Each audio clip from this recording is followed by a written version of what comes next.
On behalf of BRICS Feminist Watch in partnership with PWESCR, with AWAJ Foundation, the Global Afro-Descendant Climate Justice Collaborative, HAI Foundation, and with the financial support from Heinrich Boll Stiftung India office, I want to welcome you to this online seminar, Trade, Tariff, Wars, and its Impact on Women in the Global South.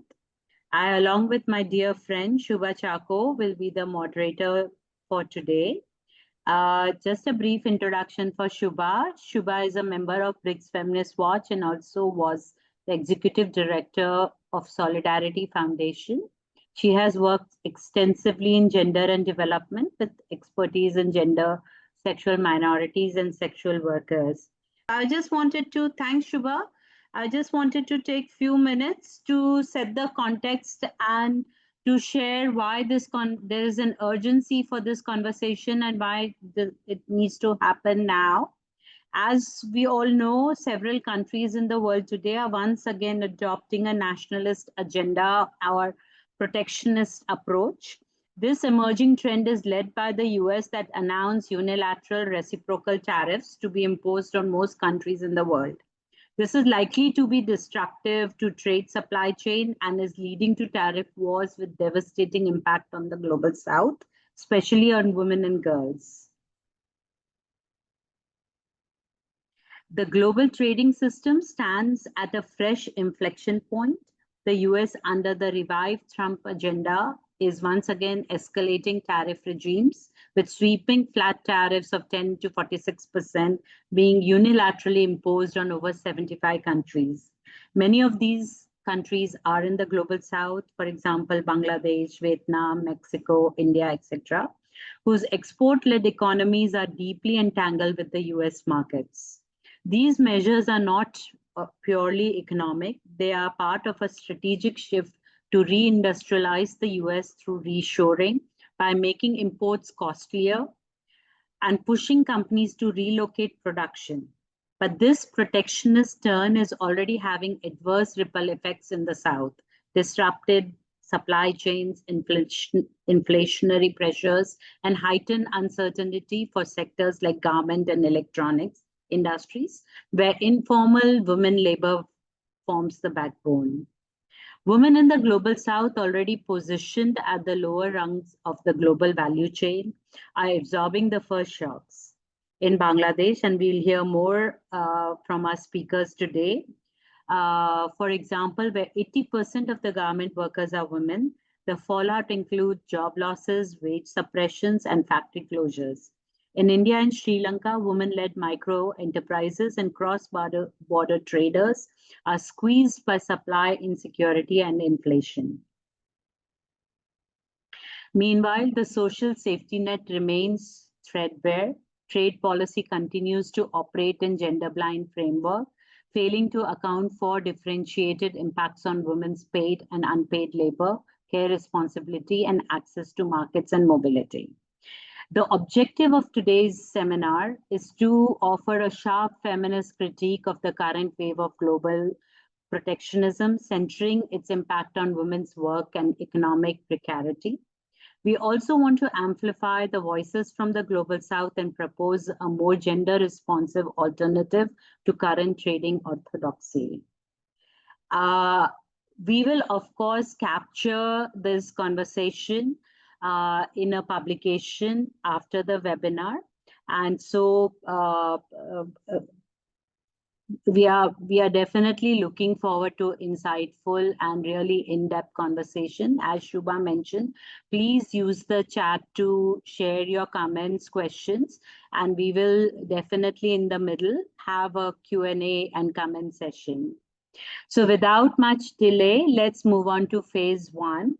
In the phase one of today's event, we have presenters from 4 of the BRICS countries.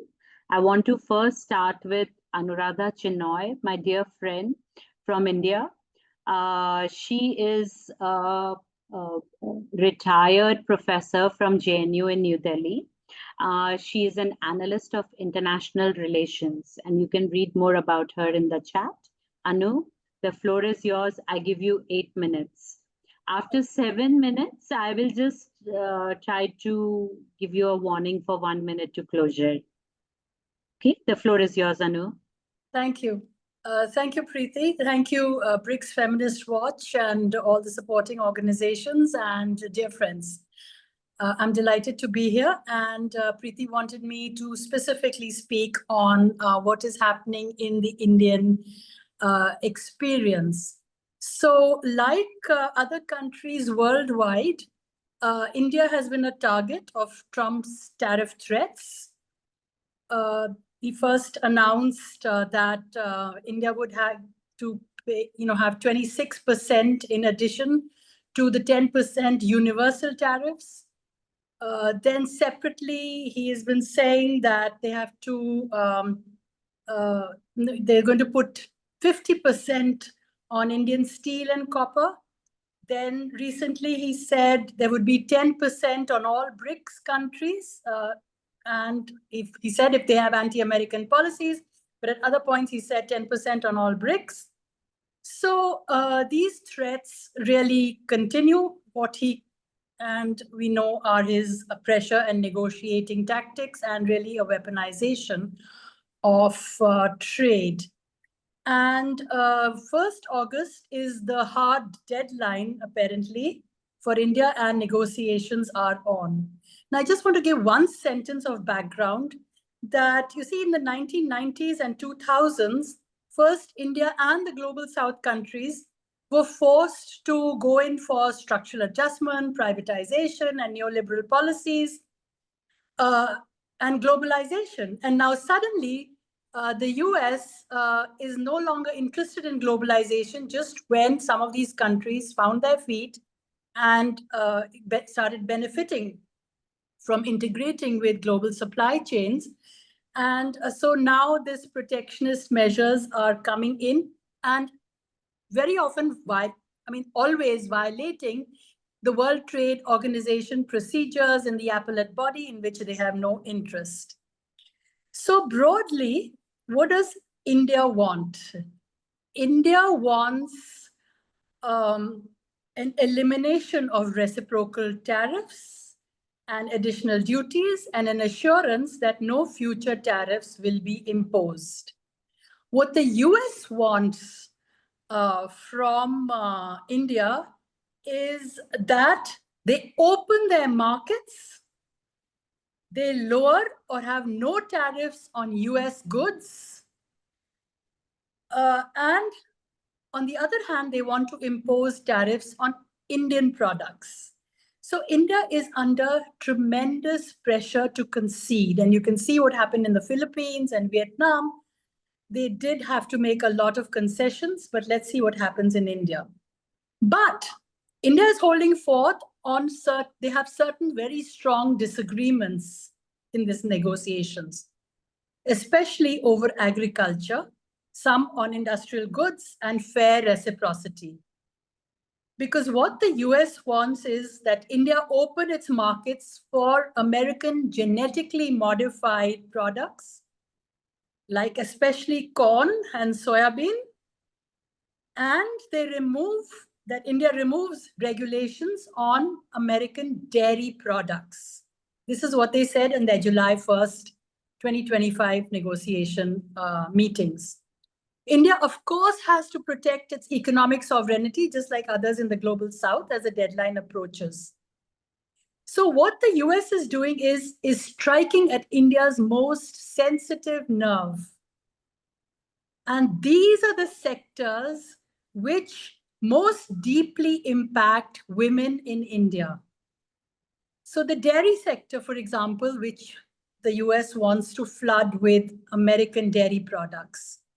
The Indian National Dairy Development Board says that here, at least 70% of the workforce in India's dairy sector is women, and it could be even higher in some parts of the dairy industry, even up to 90% in some tasks, especially animal care, milking, processing, farm management, and in the informal sectors of segments of employment or dairy cooperatives, which women have built with so much care and membership over the years. though the percentage of women in marketing is somewhat lower as usual.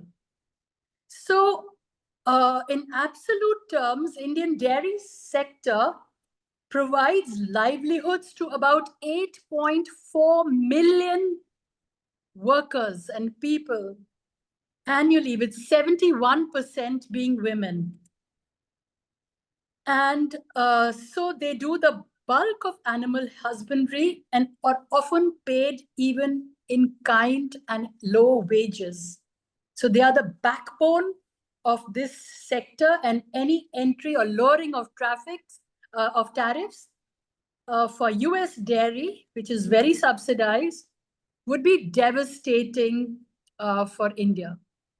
Similarly, women in India play a key, central but unrecognized role in the soybean and corn sector, which the US wants to flood with their soybean and corn, especially because it also makes cooking oil, soya oil, corn oil, and women in this sector constitute up to 35 to 50% of the agricultural labor force, with a substantial presence in staple and in these cash crops. But the land ownership, access to credit, technology, and policy influence, of course, remain limited by gender barriers. So if they put enough pressure and India opens up these key sectors, there would be a price depression, because US corn and soya is very heavily subsidized. The US gives their farmers subsidies of more than $30 billion annually, and they create cheap exports. And this would devastate India's small holders, that is of 1.5 hectares around, which are a huge number. And it'll be a threat to rural livelihoods. They undermine women's employment and further exploitative conditions. And also crop diversification and poultry, which women manage because of the dried corn, poultry feed, all this would be undercut, and a lot of subsidiary sectors. And also the GM crop, because our seed farms would be pretty much disrupted, and markets would be disrupted. So there is a lot at risk. Now there is also a people's response, because these concessions. I know you have 1 minute to wrap up. I'm wrapping up.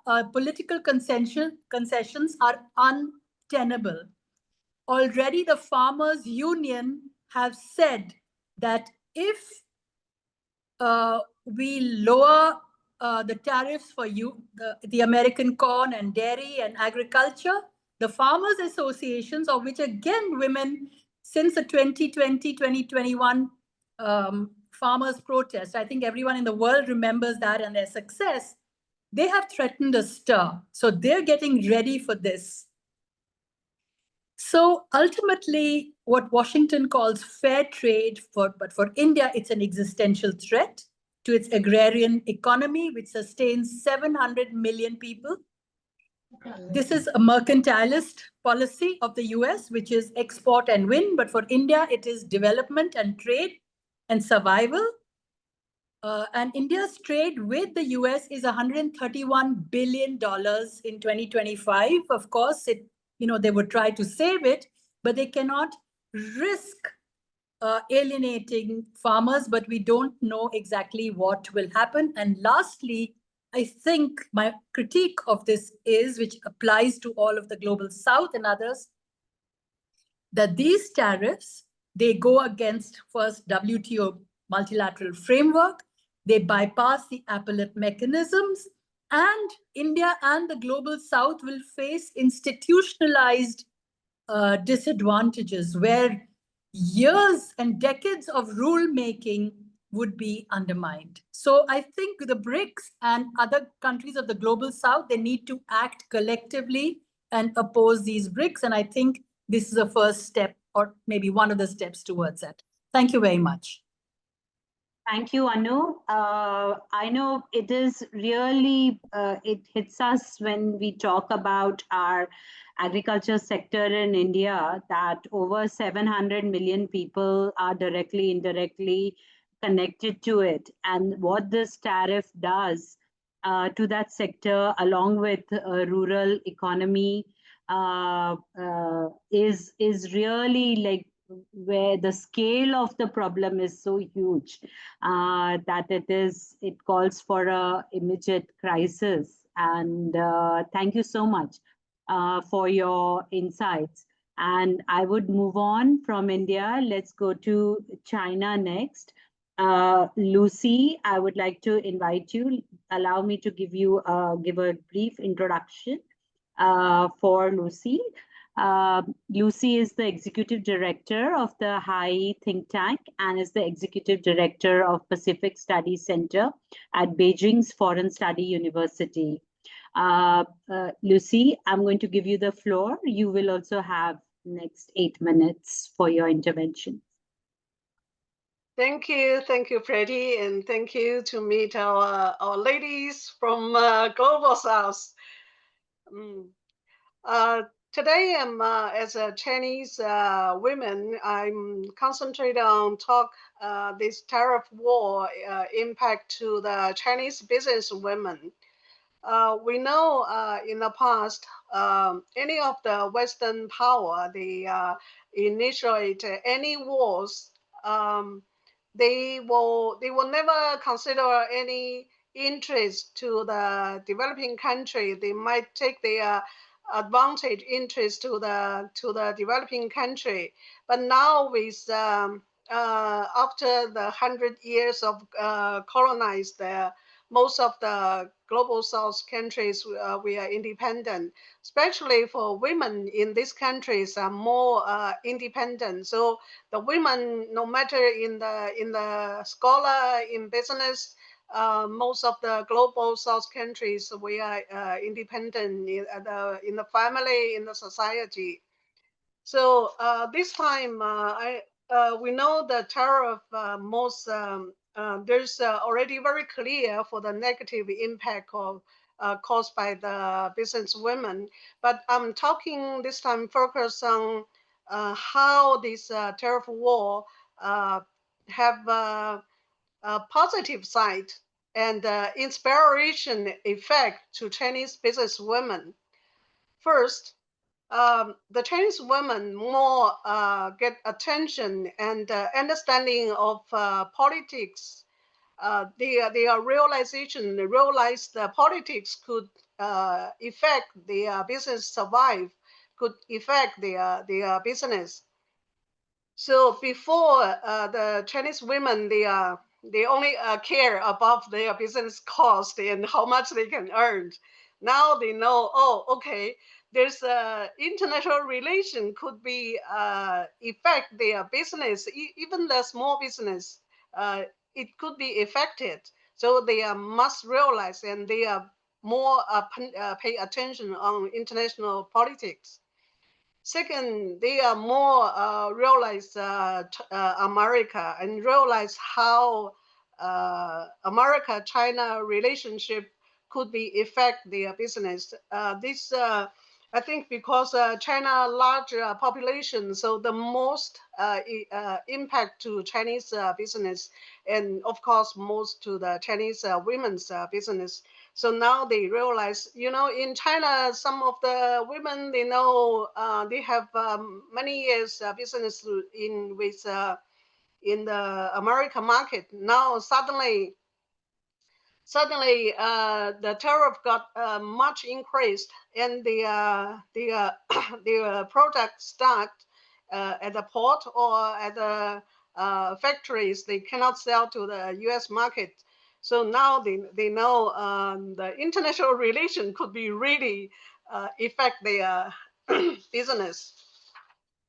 And in such a very serious situation, the Chinese women could be very resilient, and they can find their way to for sell their product. For example, the China, in according the nation have a strategy. See, we can sell the product internal within China, so they turn internal to sell. You see a lot of in the Xiaohongshu and in Douyin, in China, TikTok, there's a lot of live stream for the ladies to sell to sell their garments and their food.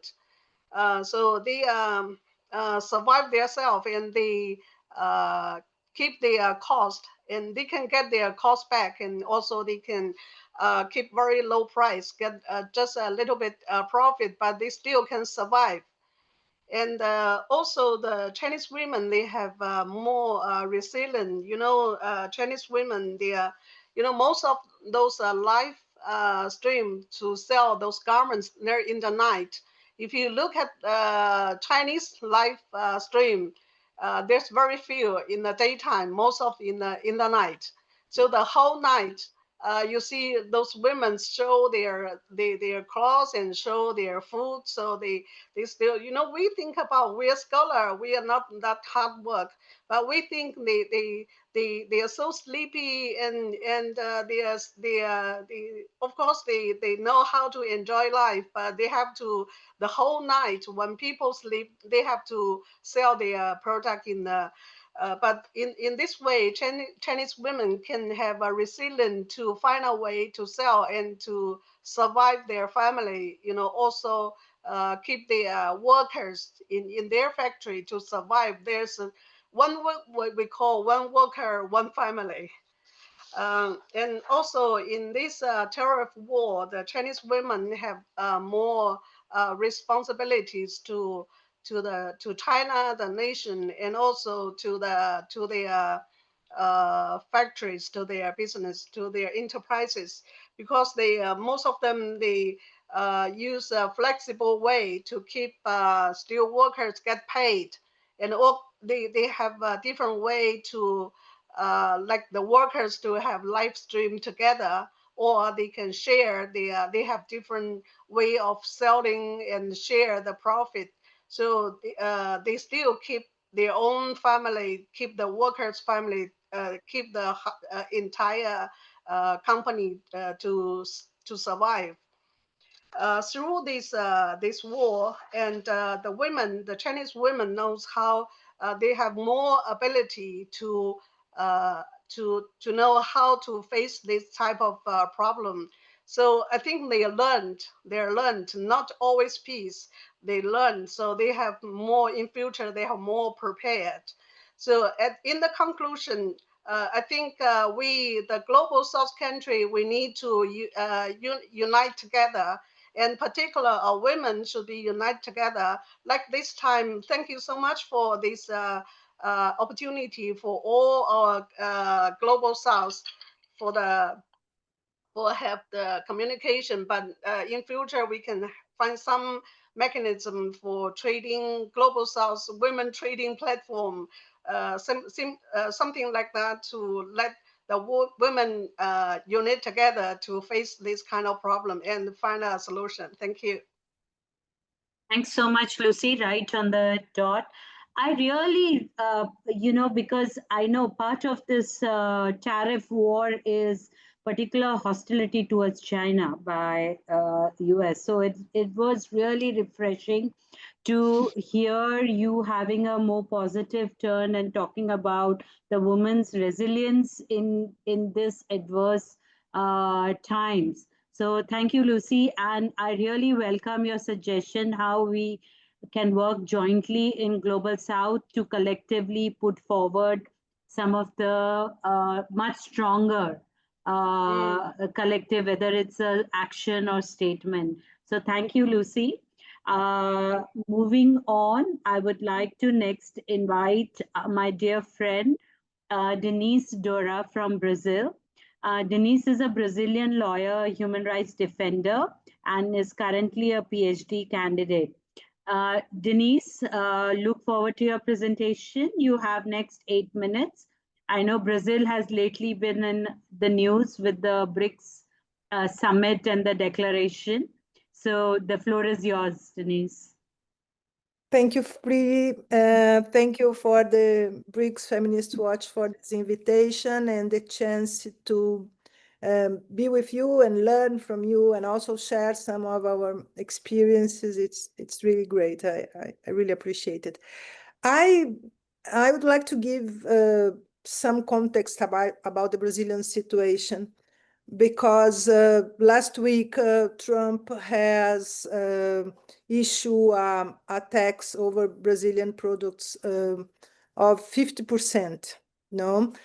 Announced an additional 50% tariffs on all Brazilian exports. And on this Tuesday, launched an investigation against Brazil into alleged unfair trade practices. 80% of Brazilians think that this will affect their lives in a very negative way. And there is a huge concern in the country about how to deal with that. President Lula and the ministers and business people and journalists are all talking about how to use diplomatic means to negotiate this, because the effect over Brazilian economy is really high. It is estimated that Brazil would lose $175 billion with these extra taxes per year, and this would eliminate 1.3 billion jobs and would affect strongly on small business, most of them led by women, and it's really something that would create a huge economic problem for the country.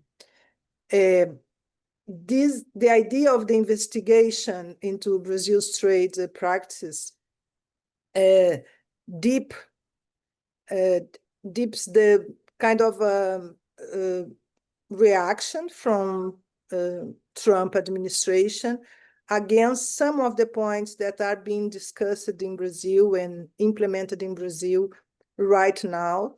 And it affects more than only the trade business. It's very political. One of the points that, maybe one of the main points of this investigation that the Office of the U.S. Trade Representative will intend now examine is about the digital trade. And it is related to a recent decision by the Brazilian Supreme Court about holding social media platforms more accountable for user content. There is a discussion about regulation of social media platforms in Brazil, and there is a recent decision from the US, from the Brazilian Supreme Court, saying that it's important and it's necessary that social media implement their control over hate crimes, hate discourse, hate speaking within the platforms. So this is pointed by the U.S. Economic Agency about one of the issues that is threatening the free trade between U.S. and Brazil, and that this would be under investigation and would allow the U.S. to impose 50% of taxes. The other point that they are raising is the BRICS, exactly the BRICS alliance, saying that this would, it's a conspiration to impact over the dollar hegemony in the trade global business. And so they are raising all the issues around BRICS as well in the letter that the Trump has sent to President Lula. And the third important thing to talk here is about the demand from Trump about the process that the former Bolsonaro president is facing under the US and under the Brazilian Supreme Court as well.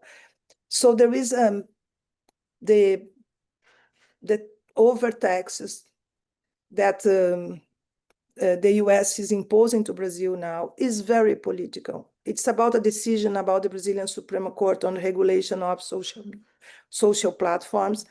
It's about the investigation against the former President Jair Bolsonaro about corruption, about incitation over the rule of law. So they organized a plan to take over the country against the results of the elections in 2022. There is plenty of evidence about that. And in the letter from Trump to Lula, he says this. He says, well, you have to review the procedures of your Supreme Court.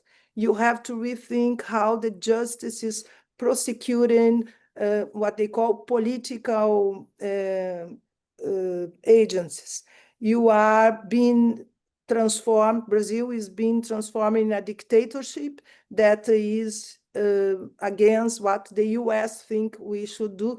So they are imposing economic taxes, and very heavy ones that would somehow break the Brazilian economy, very connected with issues of social platforms and the defense of an autocrat like Bolsonaro, who did horrible things, as we all know. So it's a trick conversation because this all happened exactly in the week that the BRICS summit was happening in Rio, and where India, China, Russia, South Africa, and Brazil were trying to build new deals around economic issues. And we see as a retaliation, most of the economists and analysts here think that this 50% taxes over all Brazilian products is actually an embargo, a de facto embargo, and this would cause a huge problem. If we think about women, when we consider the issue of the small business, there are some research showing that a very important part of it are led by women and were created in the last 15 years, 20 years, very recent, 5 years, very recent developments. This would really crash a whole generation of new business women working to develop their economic independence. It would affect also several areas where women are very important force of work, like parts of the agriculture, some of manufacturers, and actually the US is the second import of Brazilian products, only after China. So it's a kind of very bad negotiation, because it puts together not only trade rules, but it includes issues Denise, of... you have 1 minute to wrap up.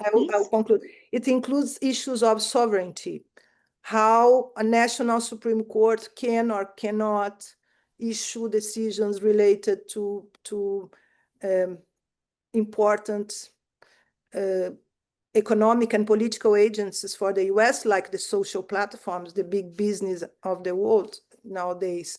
And this is something that we have to be very, very keen of it. And I totally agree with you. I think we have to be talking more together, sharing our concerns, experience. It's all very new as well. So we have to learn together on how to face this moment of the world and how we can protect women and girls and the future generations on these issues. Thank you. Thank you, Denise. I just wanted to highlight 1 or 2 things. I think right after the BRICS summit declaration, the leaders' declaration was adopted, we heard Trump announce the 10% additional on all the BRICS, and any country that would support BRICS was the announcement. I don't know if I would request Bishnu, if you have the declaration, to share it in the chat. If you go through the declaration, and Trump talked about it, that BRICS is anti-America and is talking about, but if you go through the declaration, US is not even mentioned once. There is nothing about US. The declaration talks about multilateral institution. It talks about rule-based international governance. It talks about reform of international institutions like the WTO, etc., to be more inclusive and representative.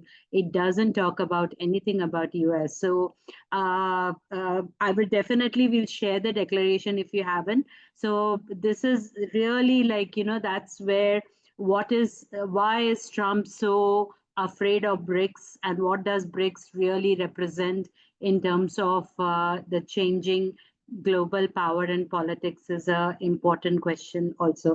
Thanks, Denise. I would move on from, and as I see a lot of sharing going on in the chat, which is very interesting, I encourage others also to please join in and comment. The last presenter for this phase, phase one, is from South Africa. We have Phelisa Nkomo. Phelisa is a feminist economist and economic inclusion expert and is also the board chair for Oxfam South Africa. Phelisa, I give you the floor for next 8 minutes. All right, thank you so much, Priti, and thank you so much to the colleagues, and good afternoon. And I just want to premise my contribution in this conversation by saying several things. I think firstly, for South Africa and Africa, these trade wars threatens women's economic rights. I think that's the first issue. The second issue is that it puts pressure on the Africa to actually relook on their macroeconomic policies. Then the third issue I want to make as well is that it undermines their development industrial projects, even though it presents opportunities. And I'm going to, as my last point I'm going to make is to support Liz's point that there are also opportunities. But also it also traps countries, developing countries, low-income developing countries, and particularly Africa into a lot more into high debt. But fundamentally, it also undermines multilateralism. And I think part amongst the key things as well is that it speaks to whether is there no opportunity to even talk about the international financial architecture, which amongst its critical deliverables is to ensure that it increases investment and trade. And I'll talk about that a little later. But if I talk about Africa, for instance, I think South Africa in the continent has been one of the countries that has been targeted, and it has a very negative impact because South Africa are also amongst the export-led economies. So it actually, export primary goods with very minimal finished products. But I think there's something we also need to think about is that actually Trump has also resurfaced an important issue around even the bilateral agreements, which most of the time we don't pay attention to, which are extremely, amongst the key things, puts African countries and global South countries under pressure to concede to certain things that would actually undermine their very development. And I think Trump is actually coming, forcing us back into the table to really reflect on the nature of some of the bilateral agreements we have committed to over the years. We must start scrutinizing. And either on the back of individual countries, but also on the back of WTO. Now, the specific issues around in the South African context and in the continent. Firstly, in South Africa, he has targeted the auto sector, which is one of the most biggest sector in South Africa, which is actually linked to almost 18 sectors of the economy. So you can imagine. And one of those sectors, by the way, is textile sector. So textile sector is actually highly dominated by women. Lesotho, which is also our next door neighbor, has just been slapped with another 50% of tariffs as well. So, and it constitutes 20% of their GDP. So immediately it means that women who are workers in those factories, firstly, are likely to confront wage cuts or job losses, or have to work long hours as a result of some of these trade tariffs. The other sector that has been hard is quite similar to India is the agricultural sector, particularly our citrus industry. And the risk about that is the fact that, I mean, it means that the price competitiveness of the products that are actually presented into the US market now, it means of South African products and African products are going to be a lot more, meaning that the shelf life is going to be longer, and means that back home, some of those industries would really have to reconsider around keeping their doors open. And more often than not, women tend to be a lot more vulnerable. And particularly in the agricultural sector, it's also seasonal. They have a lot of seasonal workers who are actually women, and most often than not, women tend to be the first one that end up being laid off. The other one, I mean, the point that Denise makes is around, it's a new generation of younger entrepreneurs, but also general women entrepreneurs. It means that access to international markets will actually going to be affected a lot more. But also, this is also going to increase, by the way, at a domestic level, cost of capital, because you know how the economy works.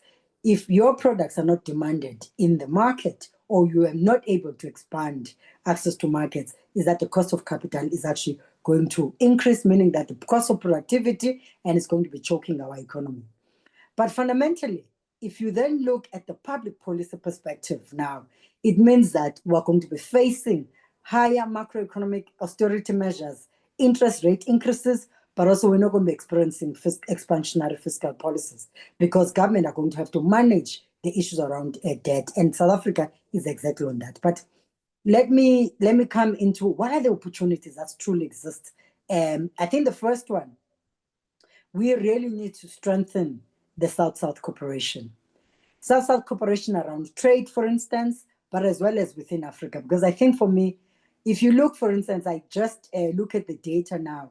I mean, South Africa has a trade surplus of about, 30 billion with US, but with BRICS countries, it has a trade deficit of about more than 200 billion. So it means that what we produce in South Africa is not demanded in the BRICS country, right? So then we must really talk about what is the moral compass of the BRICS countries, because at the heart of it is that it needs to really start thinking about how do we undermine a neoliberal political economy, which actually continues to trap global South economies, but also fundamentally subject citizens of global South and Africa into poverty. The other issue is to really disrupt the global value chains. There's an opportunity for us to start really doing that. We need to open up new trade routes. So I share the same sentiments with Lee, new trade routes, but also as well as support the development of national resilient economy. I mean, really, I understand the issue around protectionism, but at the same time, we need to think about how do we support infant industries, because infant industries are linked to consumption economy, consumption sectors, and they could actually really lead into building a lot more national resilient economy, linking up within the region, and then as well as with the South. Phelisa, you have 1 minute. Sorry Yes. to interrupt. Sorry. Excellent.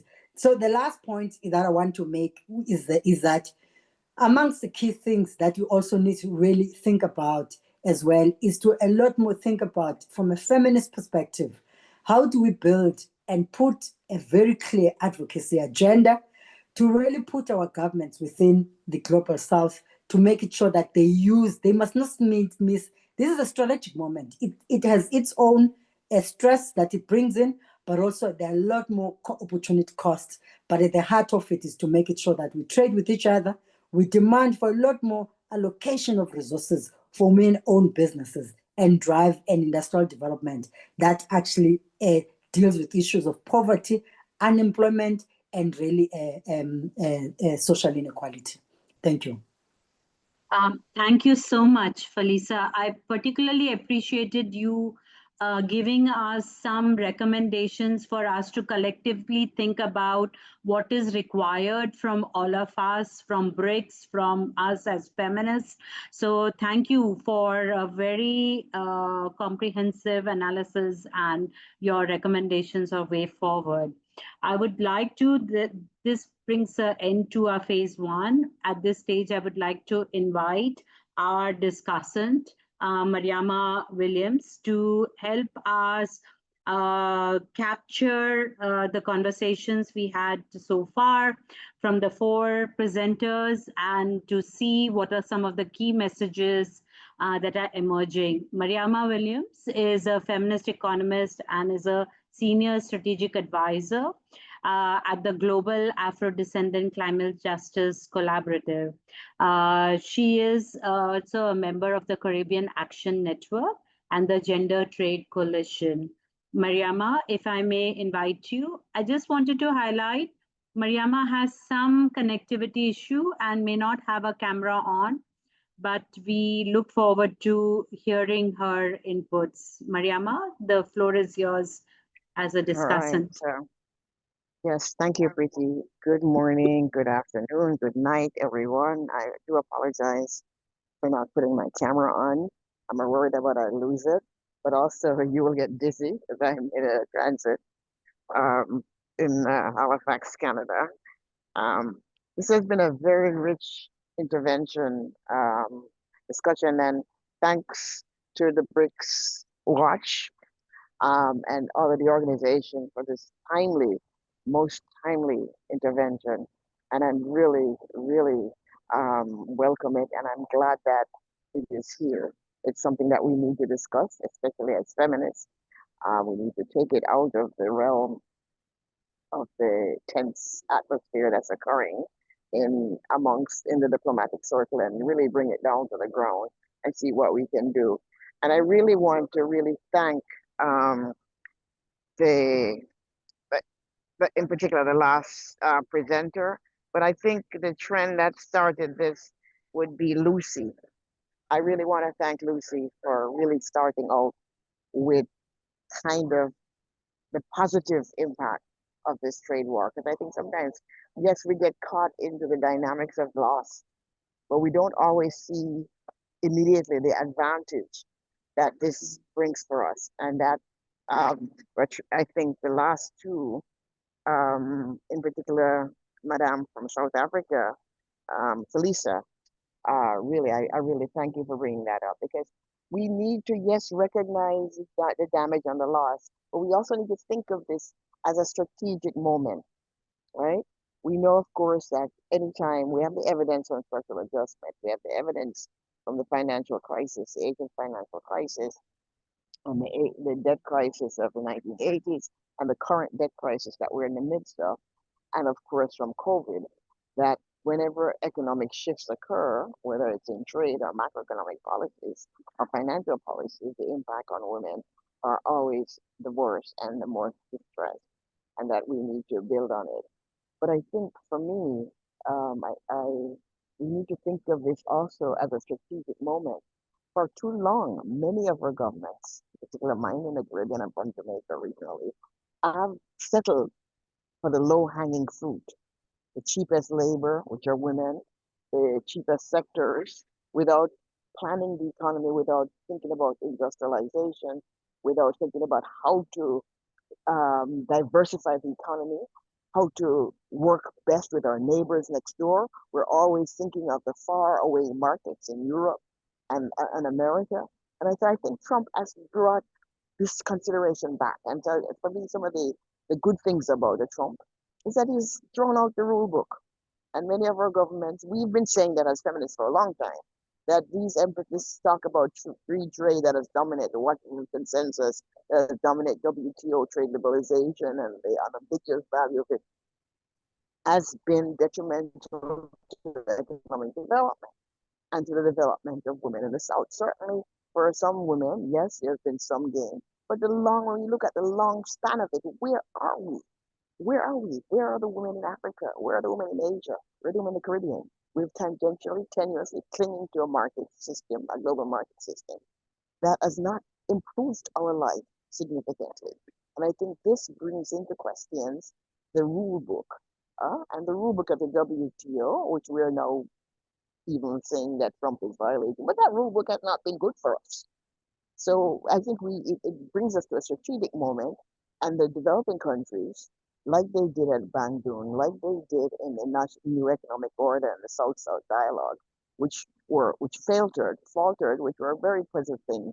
We have gone into this globalization agenda, getting the low-hanging fruit, which was prosperous for many of our elites, but not deep, wasn't deep or wide enough to eradicate poverty and to do any of the things, promote gender equality in significant levels. So I think we stand at the brink of that. So that was my first point. So I really thank Lucy and Phelisa for bringing that in.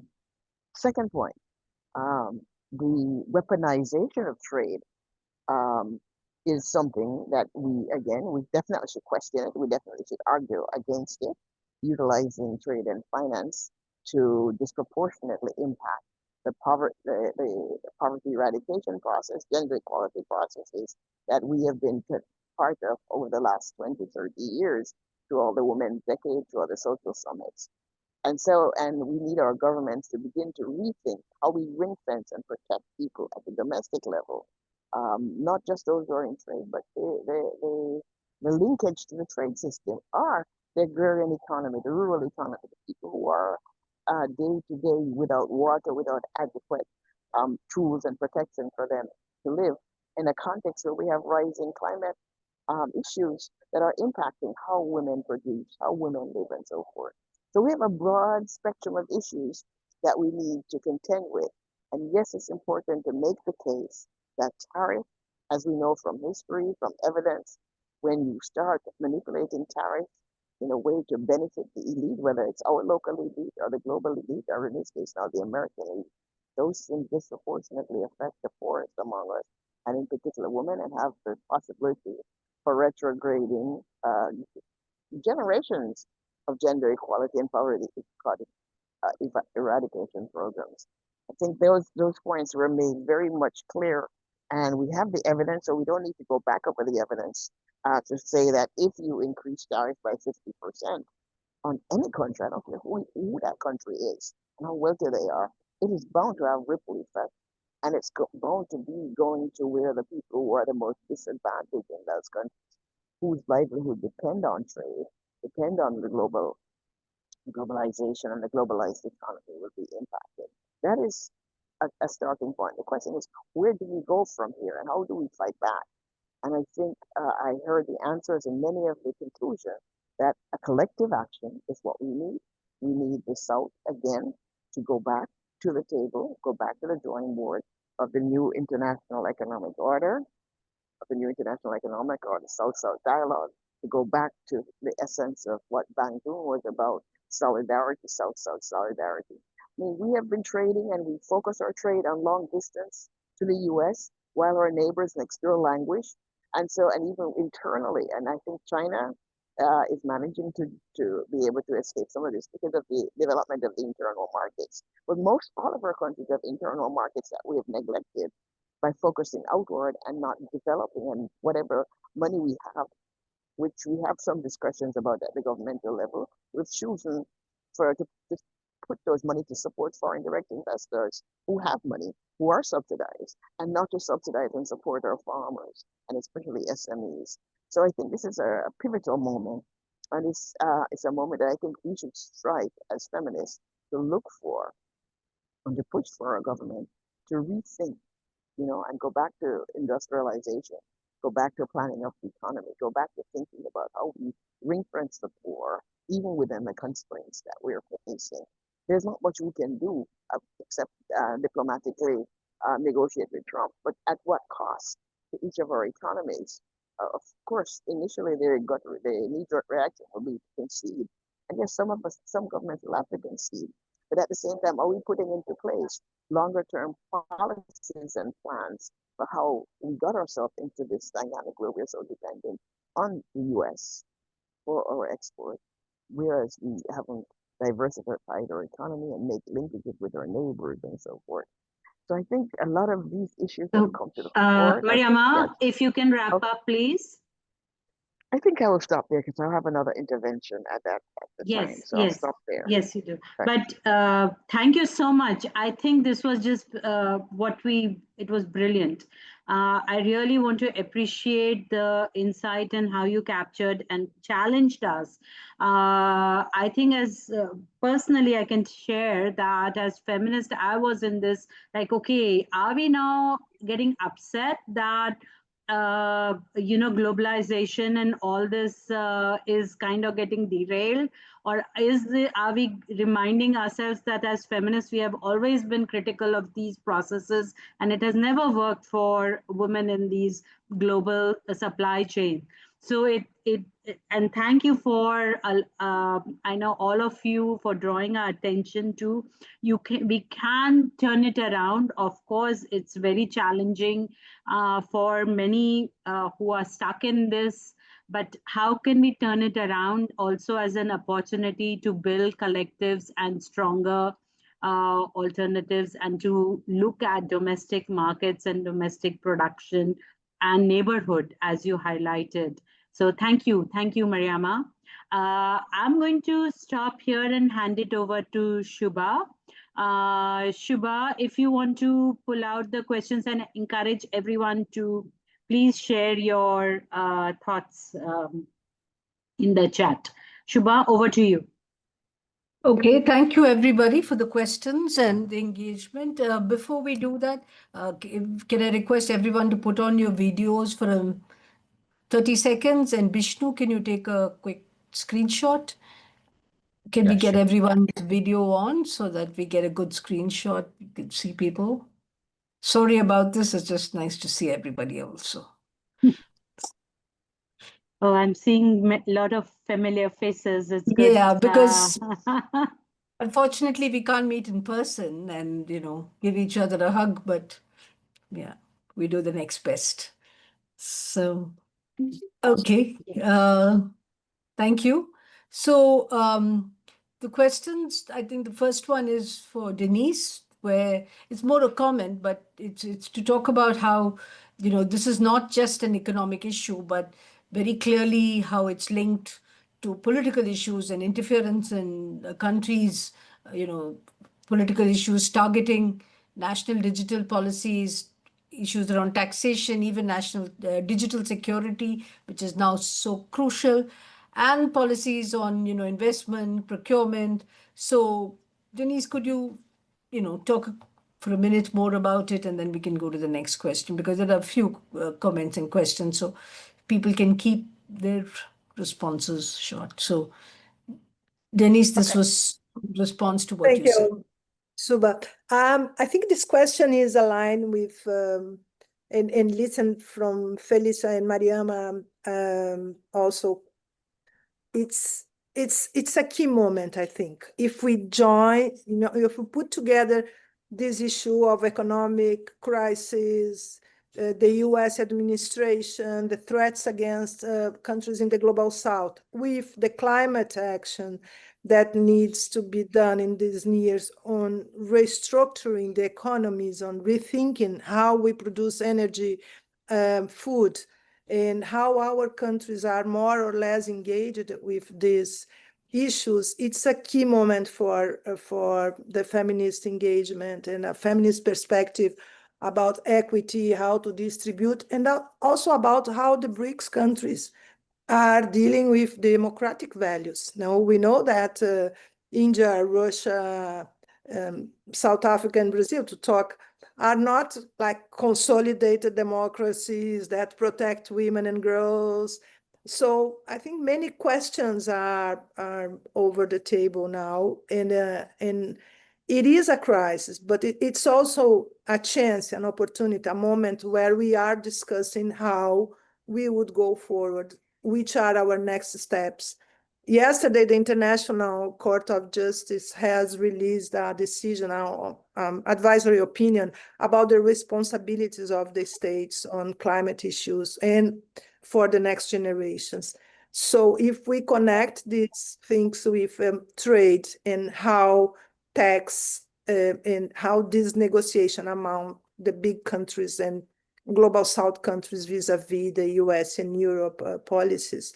It's a key moment to reinvent our world, and I think the feminist perspective has a strong voice on this and has a lot to say about the experience of living and producing with equality, with respect to environment, and with diversity. So I believe that this is all very political in these terms, and although it's in the midst of a crisis, it's also a moment where we have to come with new proposals and also new voices and new alliances to go to the next moment. So thank you for the question and for the comments. Thank you, Denise. The next was a comment again where where it's mentioned that in on July 18th of this year, Joanna Foods and Joanna Beverages, a company in the US, has actually filed with the US Court for International Trade, saying that what Trump is doing is actually exceeding his presidential authority under the act that they have, which is the International Emergency Economic Powers Act. So that he's actually, within the US also, there's resistance and people are challenging this and actually taking him to court on this, So would any of you like to talk about this? Any of the speakers would like to address anything about it or say anything about it? Any comments on that from any of the speakers? It's an interesting thing to note that even within it's being challenged. Yeah, I can just very briefly say that I think it's being challenged because it's very clear, and a number of very major American economists have said that this is not going to have the intent that Donald Trump is talking about. It's not going to suddenly kickstart American manufacturing.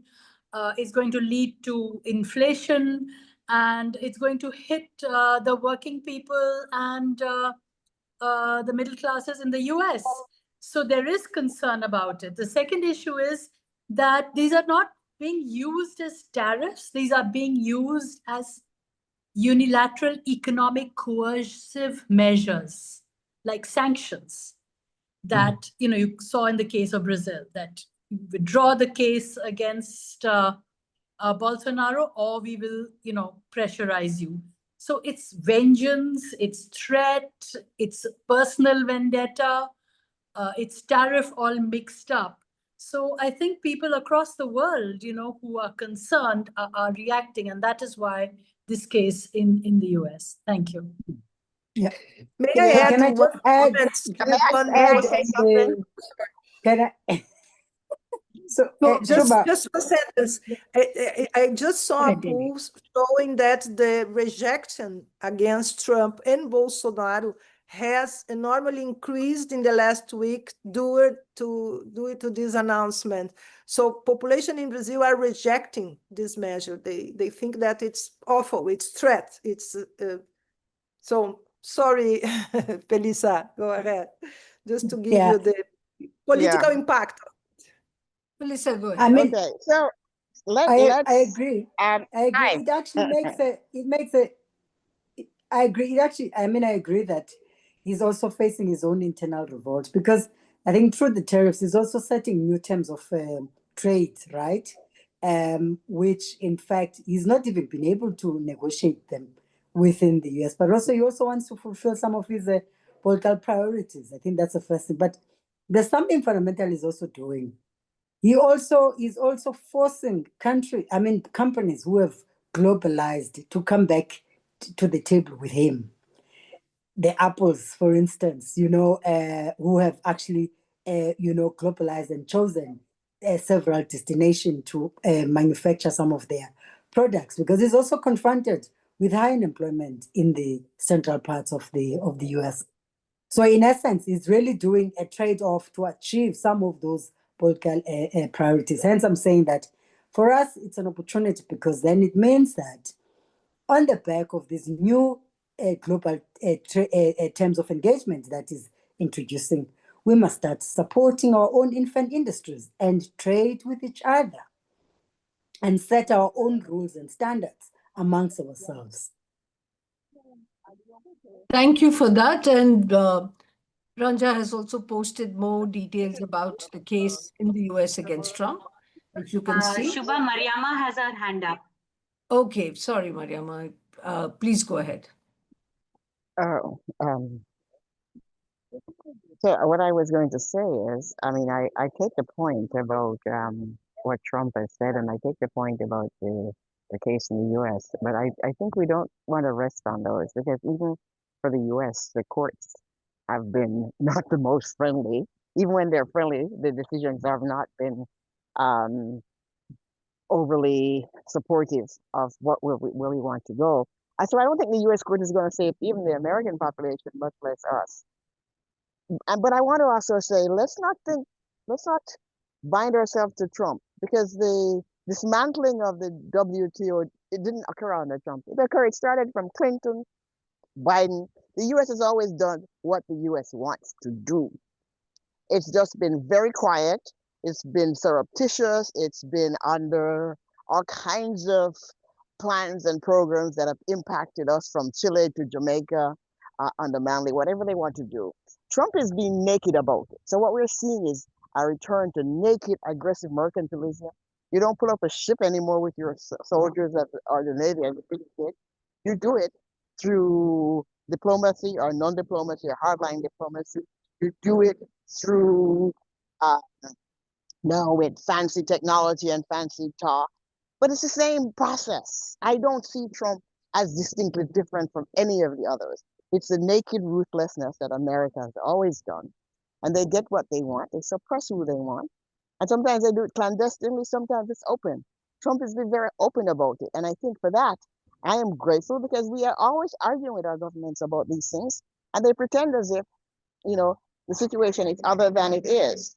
So I think what we need to do is accept the reality of a global international order that was rigged from the beginning, regardless of the UN, regardless of the WTO, regardless of that. It was always set up in the interest of the powerful. The question is, how do we, as a global South, collectively move forward in a situation where we can no longer pretend, and they no longer pretend, even the EU doesn't no longer pretend that the rules of the game work. They give rhetorical response to it, but at the same time, if you look at what the EU global material process is, it's about now going to Africa to get green materials, to get green transition material. It's about signing deals. It's the same processes. And let's not fool ourselves that this is just Trump. Okay? Biden, Clinton, Obama, they all got what they needed for the US in climate negotiations, saw it. Sometimes it's naked, sometimes it's prettified, sometimes it's diplomatically nice. But the South has always kowtowed to it. And I think now the naked aggression is there, both in terms of what has happened in Iran, what has happened in Ukraine. And so we need to, as the South, as the global majority, think about how do we move forward on the shadow of colonialism, neocolonialism, green colonialism, climate colonialism. It's all still here. You know? And how do we as feminists and gender advocates deal with that? At the same time, minding at the micro level the concerns and issues of the poorest of the poor in our countries. How do we do that? I think that's the question for me. Thank you very much, Mariama. That really challenges us to not think of this as an aberration. And in fact, that was one of the next comments, that how do we build this new system? And the question was, what should be the currency? What should be the institutions? What should be, the financial institution, the ecological, the economic institutions that we use as this opportunity to try to imagine for peace, prosperity, and justice, and actually without the US economy. But, that's obviously a larger envisioning exercise that we should take up some other time. Priti, I'll hand it over back to you. Thank you. Okay, there are a few others you might want to save. I'd see if we can come back to this at the end of second phase also. Thanks so much, Shubha. I just wanted to draw your attention, Shubha, to some of the other comments and sharing in the chat. But thank you so much, Shubha. So this was really enriching. We move on to phase 2. And phase two, I would like to invite Nazma Akhter from Bangladesh to get us started. Nazma, of course, is a long-time labor rights activist. She's the founder and executive director of AWAJ Foundation, and she has many decades of work empowering women garment workers in Bangladesh. I know the garment industry in Bangladesh is one of the hardest hit ones in this whole tariff and trade war. So Nazma, over to you. I'll give you 8 minutes for your intervention. Thank you, Priti, and thank you, Bryce, Feminist Awards. And also there is a lot of comrade also I seen in the join in the in the webinar. Hope all are doing well.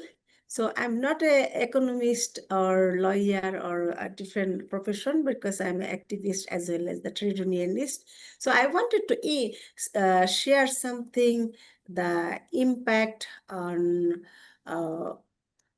Bangladesh and Global South, because in Bangladesh we don't have so many business, not like vast like India or Vietnam or other country like Brazil, but Bangladesh is a small country. We are like 160 million, over 160 million people, and we are mainly dependent on the ready-made garment sector, because this is the only sector where the rural women can get the job, and which is the empowering women, and they can also join the union and right to bargaining all aspect.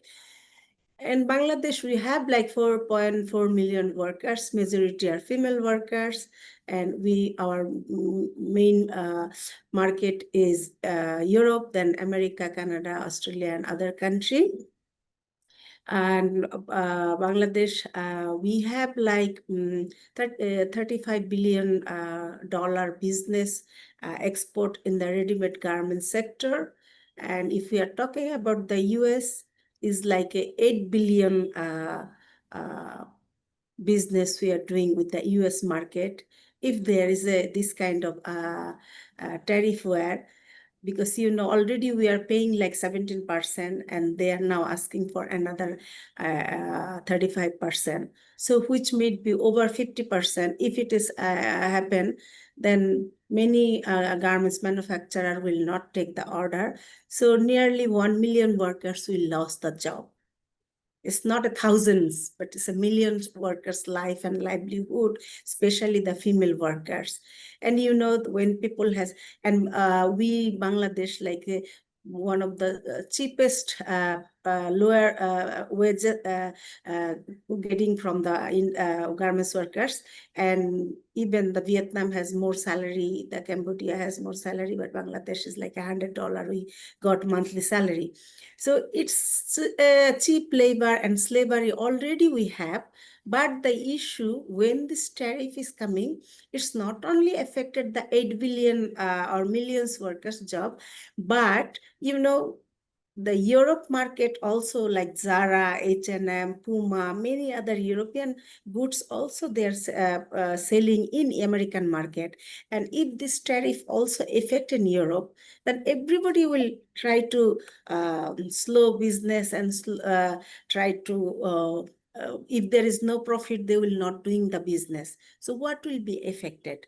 The gender, the women, and the poor people will be more poor. And in Bangladesh, we don't have the electrical government. We have an interior government. Every day we have this demand, we have that demand. It's an unstable situation we are facing.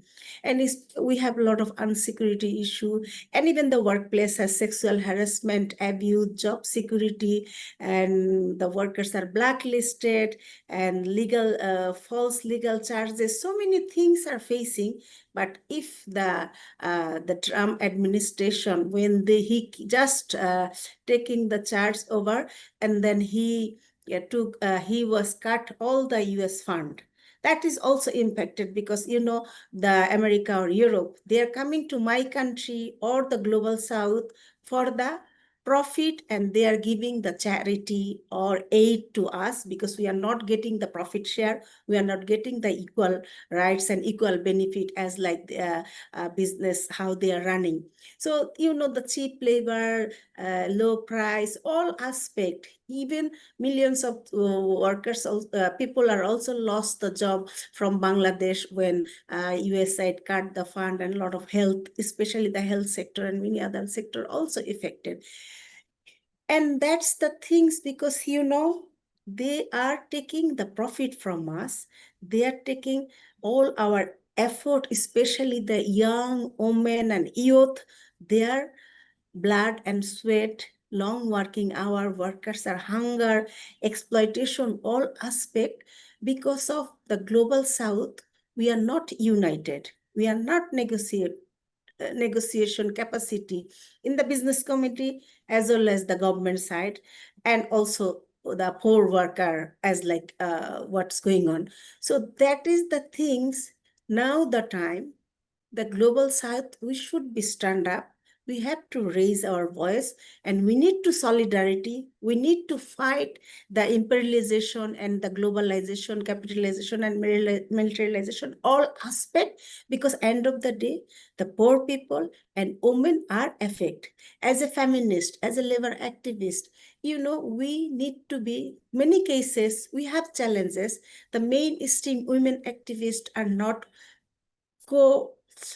active on the labor issues. So that is also our big weakness. So how we can be all like sex workers, garments workers, Dalit workers, you know, all aspect we need to be united and we need to be fight our basic rights and how to get the dignified and respect.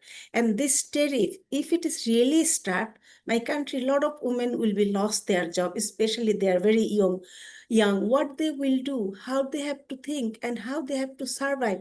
This is the question, and it will be very vulnerability and very things. And our government also not how to handle these things, we don't know yet, because we wanted to fight and we wanted to make this kind of issue to locally and globally, but from our government side also we don't know how they are dealing. And business community, the workers, we are the very scared and vulnerable way to do. So that's why we need the systemic change, and power should not be the global north. Power should be also the global south, because we are the pillar, we are the people who make profit, who make the goods, not only garments, so many things in the global south, and even the food. But how the workers are survived? Informal economy, the global supply chain is a full corruption, there is no accountability. The American government, they are not look after what is their company responsibility in the supply chain, but they want to profit and they want to more profit and they want to even the tax. But do they give the tax in my country? No. So why we have to do like this kind of imbalanced business system, and why we have to accept those kind of things? That's why we need to, the power should be equality, and we need to be systemic change. That's why we need to fight. We need to wear the women's, the feminist, all aspect, because not only the Trump has a power, because Trump is wanted to be unemployed whole world, and he wanted to play game, because he's a crazy way dealing, because this is not a normal sense and normal behavior. So how we can make our voice, and how can we make our stand, and how we can fight, and we need to solidarity each and every country. If we are affected, we need to analysis, we need to data collection, we need to history telling, we need to get the information and share each other, and who are the expert, which part, and they have to help us and support us, and we can make something better, because this is the time we need to fight, and this is the time we need to join, and we need to action the collaboration, all aspect, because we need that kind of organization who are really serious on it to fight, who really wants to do this some systemic Najma, change. 1 minute, Yeah. if you can Yeah. wrap up, So please. these kind of things, that's why here is my comrade, my sisterhood, all aspect. We are together. Let's fight unitely, global South people to global North. Thank you so much. Thank you so much, Najma, for that very powerful intervention. And I know you're right in the midst of it. We might be a few this thing, but as a trade unionist, as a workers' rights activist, you're right in the midst of the struggle working with the women in the garment sector. So more power to you, and your message is very strong. It's, I think, let's not forget these sharing after the event, and I hope we put our heads together to develop something collectively for sure. So thank you for drawing our attention to that. We will move on to our next speaker, back to Latin America. I would like to invite Mabel Bianco. Mabel is a dear old friend. We go back many, many years. Mabel, I'm really glad you could join us. Mabel is a feminist medical doctor and the founder president of FEIM, which is a leading Argentinian NGO promoting women's rights across Latin America and the Caribbean. Mabel, I give you the floor for next 8 minutes. Thank you. Hello, good morning, good afternoon, good night. I don't know, for me it's morning, let's say. Well, I thank for the invitation because I think for us in Latin America, it's very important we can discuss and have some comments and share position worldwide. We couldn't be doing all this fight alone. This is something that I want to stress. And that's why it's so important we are having this meeting and we can share positions and we can share our ways to fight and continue surviving. First of all, I want to thank Denise because I fully agree. These policies that the US are applying to the trade, to tariffs, are not economical only. They use the economics to push us and intervene in our political life in our countries. As you know, I'm from Argentina. My government now is a close friend, is Milei, is a right-wing person. He eliminates all the programs working to promote women's rights, girls' rights. He eliminates everything because they think that it doesn't exist, the gender inequality. So this is their position, and they are close to Trump. That's why we are not suffering all this pressure they are suffering in Brazil, because of course, what they want with these tariffs is to help Bolsonaro to come back again to the government in Brazil. And I hope they do a wrong thing, because I think the people, we, the people, that we are not, that, and we suffer with this, we know that they are not looking for our benefit. This is something I think we need to recognize. Second, I need to say that this is something they are doing in all our countries in Latin America and the Caribbean. They propose a new ambassador for Argentina, and the first thing they did was a statement in which he declared he's going to enter and fight in the country to change the Supreme Court law or decisions in which they help some of the old government, because they are doing things that doesn't want be doing by the US. You can imagine the ambassador saying that. This is completely unacceptable.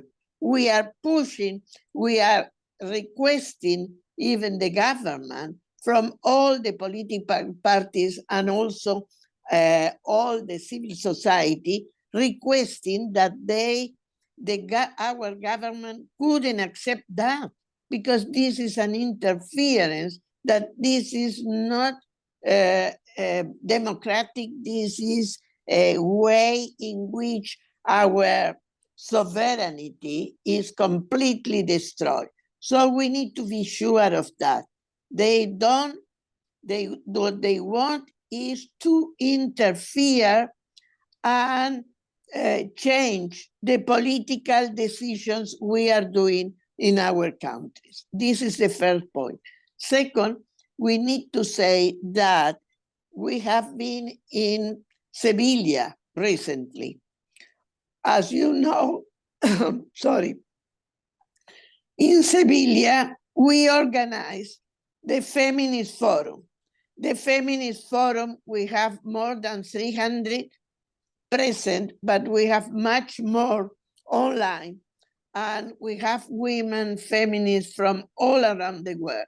And we propose things in order to change the trade system, the global, because they are not considering our situation. And as was said by others, these decisions that they are promoting are affecting especially small enterprises, and principally that they are developed by women. So we are the most affected. But what happened there? In Sevilla, we lost the possibility. Why? Because some governments, as US, Argentina, and some few others, participate in the negotiations, put down the ambitious proposal that the Spain government and some others have. And after that, they didn't came to Sevilla to fight and to put their face. So in Sevilla, what we have is an empty seat in the US, but they do the bad thing before. This is something that they are doing, because we have now the high-level political forum, and they did the same.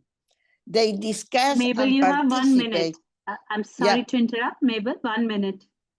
Yeah, so they are outside the Agenda 2030, but they participate in the negotiations.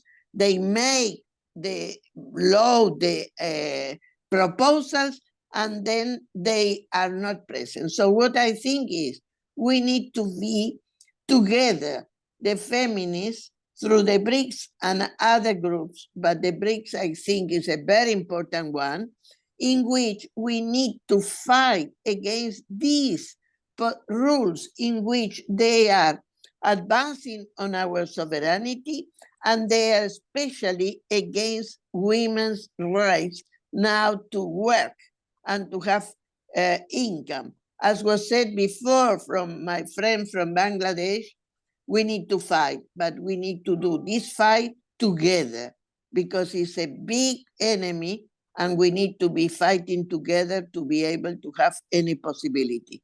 I'm open to work with all of you in order to fight against these attacks and against this way to enter and change the trade conditions in a way that is completely against our gender equality. Thank you so much. Thank you so much, Mabel. And I'm really glad you brought in the financing for development, the whole Sevilla meeting. It was really important how the feminist agenda was totally derailed over there. And thank you for sharing and linking that to the crisis that we are discussing on trade and tariff also. I would like to invite our last presenter, Mariangela Linoci. Did I say your name right? I hope so. Yes. Let me briefly introduce her. Mariangela is an economic affairs officer at the UNCTAD, which is the UN Trade and Development Agency. She works in the Trade, Gender and Development Program at UNCTAD. Mariangela, I give you 8 minutes for your presentation. I believe you have a PPT. I hope you have you can run it. Yes, thank you, Priti. I'm starting to share it. Please let me know when you see it. Yes, we see it. Okay, great. So thank you very much for the invitation to speak at this webinar. The discussion was really, really interesting, the different perspectives. So I'm really grateful to be here. And as a last speaker, I will bring a bit the perspective of the UN, of UN Trade and Development, our organization, and how we've been really monitoring the situation, the changes in tariffs in the last few months. And also this comes in the framework of a work that we've been doing on trade and gender for many years. UNCTAD has been looking at how trade influences gender equality outcomes and also the other way around. So it's a work program that really try to advocate for a more gender responsive trade policy. So I have this presentation because I wanted to show some figures. I hope you want to move just a second, please, because it's. So I wanted to start with this first slide. It comes from a technical note that was published recently called Sparing the Vulnerable, the cost of the new tariff burdens. And we all know, I think, the level of the tariffs. These were the old figures, not the ones announced in July. So for some of these countries in this list, they have changed slightly. But what we have in this slide is really a list of countries who are the most vulnerable, some of the most vulnerable in the world. And when we say most vulnerable, we refer to LDCs, or least developed countries, small islands, developed states, and landlocked countries. So these are the countries that are facing some of the highest tariffs. And UNCTAD has been looking at these developments and has called also for an exemption of the tariff for these countries in particular. And this is for several reasons. Already these countries constitute a very small share of global exports. They participate in the global economy still to a very low extent. We see that their share of global exports, the aggregate figure, is 2.7%. Which is a small figure, especially if you compare the share of global population of these countries, which is the figures in yellow, it's 16.7% of share of global population, whereas the share of exports is just 2.7%. Also, another reason why UNCTAD is advocating and is questioning this policy decision, so to propose these tariffs to these countries, is because these countries constitute a very small share of total imports into the US. It's all of them aggregated is 1.6%. So this is small, relatively small for the US, but for these countries, so the yellow figure on the left, can represent really a vital economic sector. So we see, for instance, that small island development states export to the US almost a little bit more than 1/4 of their exports. So the United States is a vital trading partner for these countries. But the other way around, we see just 1.6%.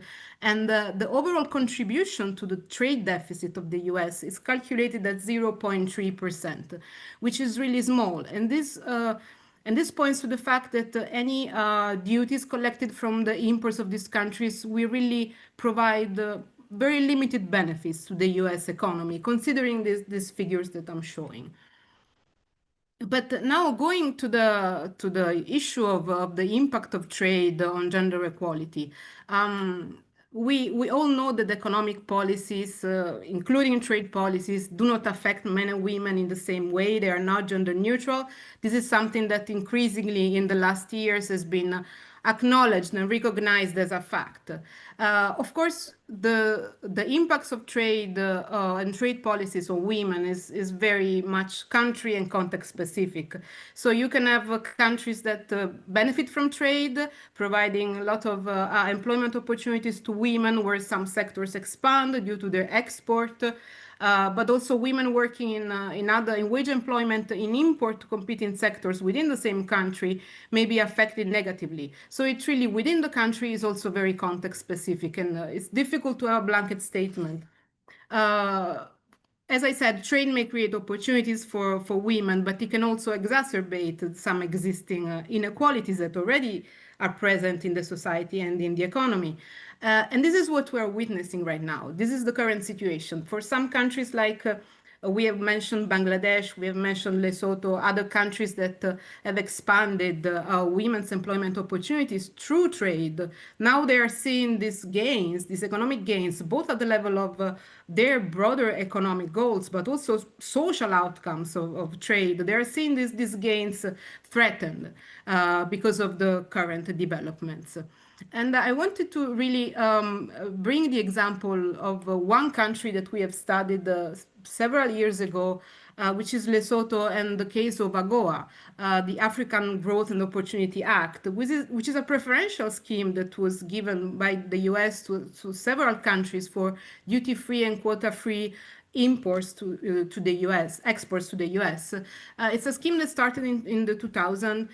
It's set to expire in September 2025, and initially it provided duty-free and quota-free access to over 6,000 products, including mainly textiles, agricultural goods, auto parts, and handicrafts. And for instance, in Lesotho, some estimates suggest that over 35,000 female workers are currently employed and in the garment sector thanks to AGOA. And in the first few years of this scheme, the estimate says that it's up to 50,000 women who entered the labor market. So this preferential scheme, which was basically lowering of tariffs through trade, women could enter formal employment, they could gain autonomy, some household decision making as well. There are also issues of migration in Lesotho for men going to South Africa to work in the mining sector, for instance. There are good examples of this other scheme, which was very much connected to the work in the factory, and it links to the improved health outcomes through this apparel Lesotho Alliance to fight AIDS. And it's a scheme that provided clinics, counseling, prevention for HIV within the factories. So all came in this nice looking package. Of course, we have to look also at the jobs that this trade liberalization created, the quality of the jobs, the possibilities of women to really go up and improve their skills and work conditions. These are all separate issues, of course, that need to be analyzed very carefully. But in principle, this is providing livelihoods for thousands of women in a small country. And it's, as I said, it's set to expire in September, and there is currently no prospects for renewal of the scheme. And it is de facto undermined by the tariffs, because Lesotho is a country that is facing 50% of tariffs. So it is difficult to offer solutions, because the impacts are really huge. We are talking about estimates of 12,000 jobs that are currently at risk in the short term. So the picture is quite, for some countries, is really worrisome. I also wanted to touch upon two issues, which is what UNCTAD perspective is about when we discuss the trade and gender nexus. And we usually refer to it as a two-steps approach to trade, to gender responsive trade policy making. And it's something that we really advocate in general about first conduct ex-ante gender impact assessments for any trade agreement that is being negotiated, any trade reform that the country is considering. It is crucial to assess the impacts of these reforms, these trade reforms on women on specific sectors. It's also important to have data, to have this. I have 1 minute. You're muted, but I think you said I have 1 minute. Yeah, okay. You have 1 minute. Thank you, Sorry. Priti. I'll move quickly. So the importance of gender impact assessments to tell the countries which sectors will be impacted and which measures need to be put in place to mitigate the negative impacts on women specifically. And this is something old that was really addressed even in the Beijing Platform of Action. Second step is the importance of including gender considerations in trade agreements, which could be in the forms of provisions, chapters. Some countries are really advanced and they've included full-fledged chapters into their agreements. So there are tools that countries can leverage. In the current situation, it's very critical. We are under time constraints, but these tools exist. And just as a final message, 4 ways that could help ensure how we respond in a gender-sensitive manner to the evolving trade dynamics is support for women in the affected sectors. First of all, upskilling, reskilling, technical and vocational training to help them transition into other jobs if they exist. Social protection, you all know all these measures. Then, as I said, leveraging the existing tools, gender impact assessments, gender provisions in trade agreements, leverage South-South cooperation is an issue that was mentioned several times. It is important because it helps even countries to diversify with the countries in the same region. The African Free Trade Area is an example how this trade can be leveraged even more. It can really support even creation of jobs for women. And finally, leveraging the rules-based trade, which is the multilateral trading system remains a pillar of fair, predictable, and equitable trade. And it plays a role in advancing development goals. And some of these aspects could be leveraged by countries in terms of accessing aid for trade, in terms of accessing technical assistance. So I hope this was not too quick. I went over my time, but happy to answer any question. Thank you. Thank you so much. I hope we will have access to the PPT because there's a lot of interesting information that you have shared. And I shared your publication in the chat. I hope people can access that you mentioned the UNCTAD study on that. But thank you so much. I'm going to hand over to Shubha for the last round of comments and questions. Shubha, can I give you 10 minutes? Yeah, so there's been some... Mariangela, you can stop sharing your screen and perhaps Vishnu, you can take over. Thank you.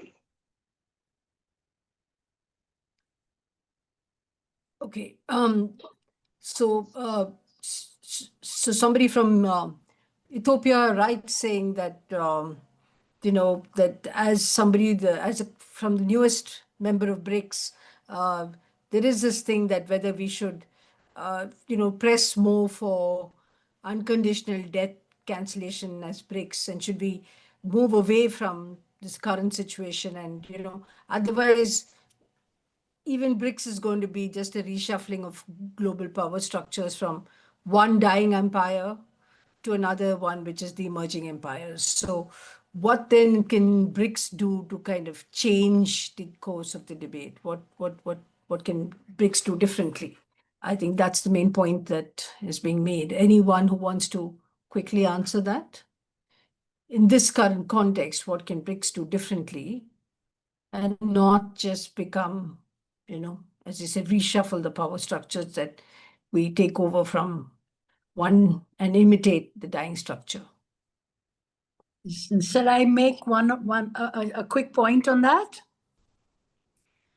Yes, sure, go ahead. So, I think this argument that which comes often that BRICS is just a very similar structure. The fact that it is not a defense alliance, it's not NATO, that it's, these are individual countries which are very different, but it is not the same hegemonic structure that it is contesting. It can never become that.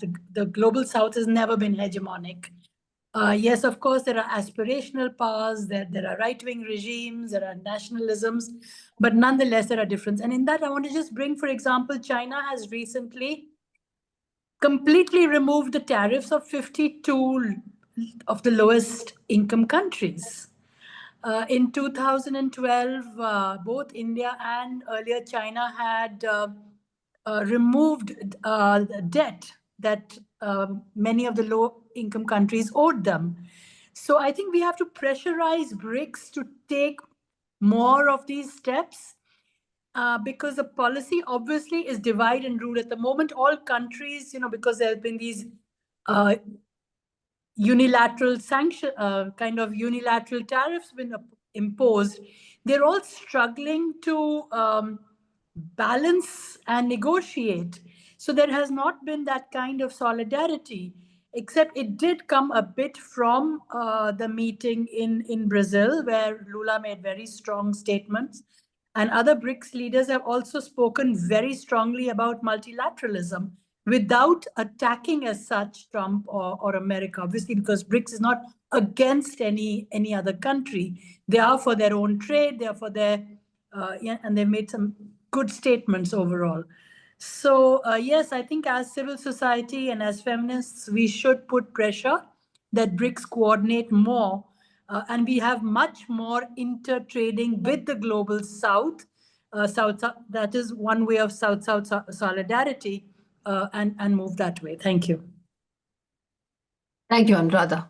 So next was an interesting observation that actually what has happened in Brazil is that what Trump has done is actually created a, because he is very incoherent with what the Bolsonaro supporters had supported. Because, for example, now it's Lula who's defending the nation against foreign intervention, when Bolsonaro's whole campaign was that, he's a nationalist and he's for the nation.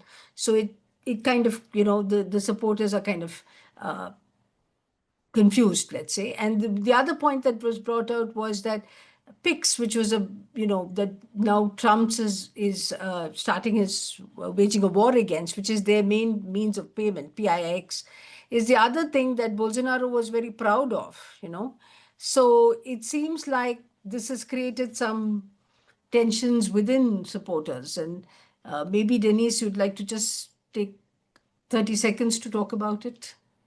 Sorry.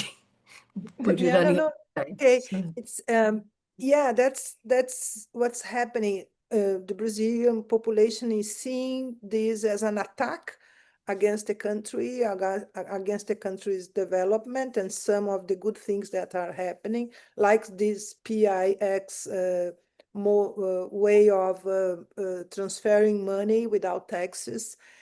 Which is very used for popular classes, the periphery of the cities. All small business use this mechanism because you don't have to pay some fee for MasterCard or Visa or other things. So Trump attacks has raised a feeling of protection and nationalism led by Lula, which is making the Bolsonaro supporters very confused with the scenario.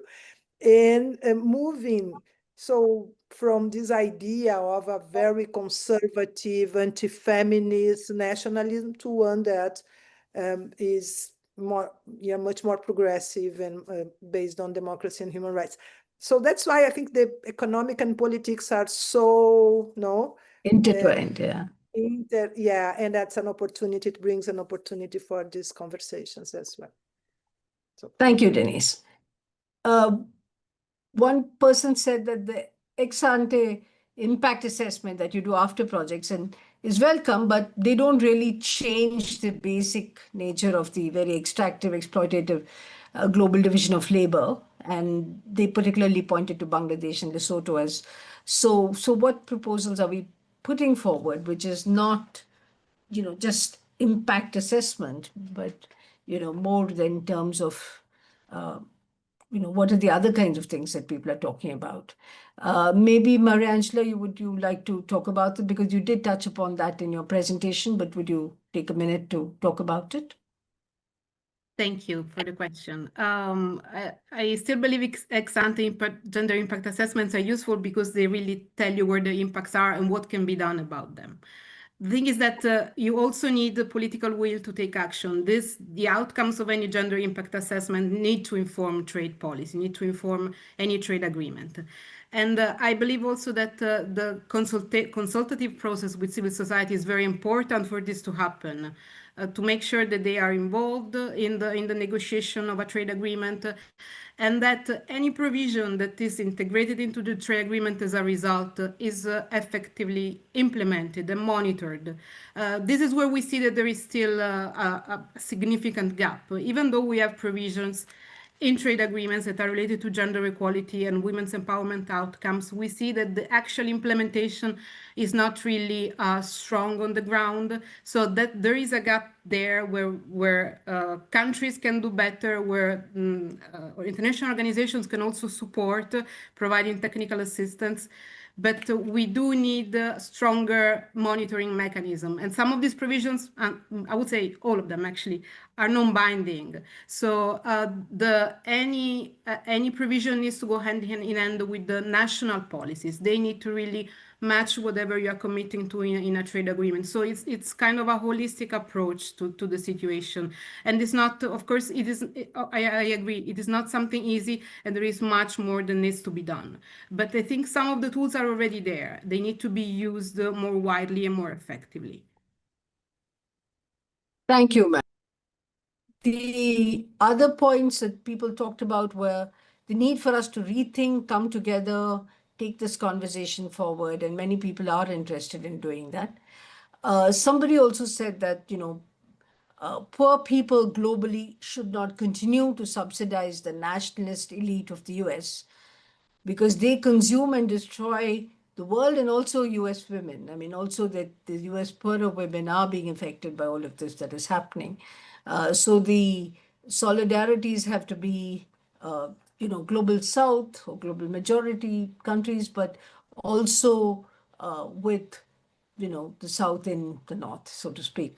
And other people have spoken about the need for us to put our heads together, to rethink this, and have said that they would like to be part of this process, to think of what are the levers we can use to move this forward, the agenda of changing this.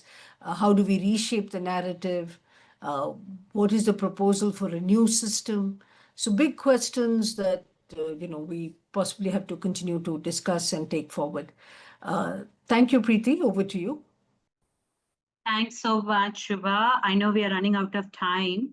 I would like to hand it over to Mariama for her expert, how she can summarize and do her magic in pulling out some key messages and way forward. Mariama, over to you. Yes. All right, so I'm actually stationary for a moment. So I'm trying to get my camera on. So it's been a really lovely Then this is a good session. time to quickly take a photograph, Vishnu. Yes, I'm All of us can stationary. turn on our I'm cameras in for the 30 seconds. And yes. So this has been a very rich sharing, and I particularly like that we wrap up with the hard data and the work of UNCTAD, recognizing that we're at that juncture where the work of agencies like UNCTAD, which came out of the South, right, came out of the new international order, came out of the South commitment to solidarity, to having an entity that would focus on our work. Still mindful that UNCTAD is always under threat and is even more so in this current period, and that we need to be mindful to make sure that we have institutions that do that work of the data-driven kind of work and the empirical work. So thank you, Mariangela. I think everybody's done such a wonderful job. It's really hard and even a disservice to try to summarize. But I do want to address one or 2 points. I want to address this question of BRICS, because I think BRICS, for me, is one of the concrete outcomes of Bandung and the global solidarity amongst developing countries, including those in the Eurasia, and so that the potential and possibilities. And I don't know how closely you have examined the work that BRICS is doing in terms of the de-dollarization, and de-dollarization is not their big agenda. It's they attempt to have countries trade in local currencies, which is a way to mitigate and alleviate debt and prevent more accumulation of debt. And I think the extent to which we can do that, even interregionally and cross-regionally, is another way out. And I think that's the threat that the US sees, and that's the threat that we have to be mindful of. I think I don't want to get lost in this whole question of democracy, because I think democracy is a fable in many places, including in the US and including in the EU and including in many countries that do it. So let's not get hung up on this whole idea of democracy. The question is, does the country work for the people? I mean, the label of democracy. I would get that out there. Is a country working for the people, and at the interest of those at the bottom? Are our countries doing that? And then we have to redefine what it is that we think of democracy and where we want to go with that. And each of our countries have to do that within our countries, within the nations within our countries, within the ethnic groups within our countries, between men and women and young people and elderly people and colorism and ageism, all the various isms that we have in our countries that obviate our obligations to each other. So that's where I would leave this question about democracy within BRICS. I mean, because I think if you look at the US clearly right now, and as I said, Trump is not an anomaly. If you look at the EU, the question of the centralization of government, what does the commission speak for all the people in the EU? Does it actually listen to the people on the ground? I think if we look at Gaza and we look at all the things that are occurring, it will raise questions to us about what it is that we've been following and who's been preaching to us, and how we've been changing our systems and not paying attention to our traditional and cultural things that were valuable. There's some that wasn't valuable and we threw them out. But we need to regird and rethink about what is development and where we want to go with it. And how does trade fit into that? And of course, we're on a very dangerous, slippery point where some of the progress that were made in Latin America and Africa towards poverty eradication and gender can slip back. And so we have to really, as feminists, work for gender-sensitive trade, right-based trade, and all of the various things that we've been working for. I think the feminist agenda still remains similar that what we have been pushing for, even those of us who work on trade, those of us who work on climate. We see those agendas are getting merged. I was in Sevilla, I was in FFD. FFD was not a democratic process, right? The document was written before we got there. We had no time to really functionally influence the stuff, and the whole process itself was problematic, right? And do not delude yourself that because Trump said the US is not in climate, or the US delegation left Sevilla, that the US is not pulling the strings right there. I was in Bonn before I get to FFD at the climate negotiation. Believe me, the ghost of the US streaked the halls. People were making decisions, not out of national interest in many cases, but the idea that we need to leave a door open so when the US comes back. So we'll create things not because of what we want, but because we're thinking, oh, when the US comes back, well, the US may never come back in the way that we think the US will never come back. And we need to do our national interest. And the same thing in Sevilla, right? So what it did was it forced the Europeans to be who they are, because they've always been hiding behind the US as the good guys. And in climate, they had to come out and be the bad guys. So it took 2 days to get the agenda, to agree on the agenda. Why? Because they didn't want to agree on the fundamental principle of the convention that developed countries have an obligation to provide climate finance for developing countries' climate action. It's a basic fundamental thing. We spent almost a whole 2 days trying to get that agenda right. The US wasn't there ostensibly, but the EU was, Canada was, Australia was, Switzerland was, all right? And I think it's the same thing in FFD.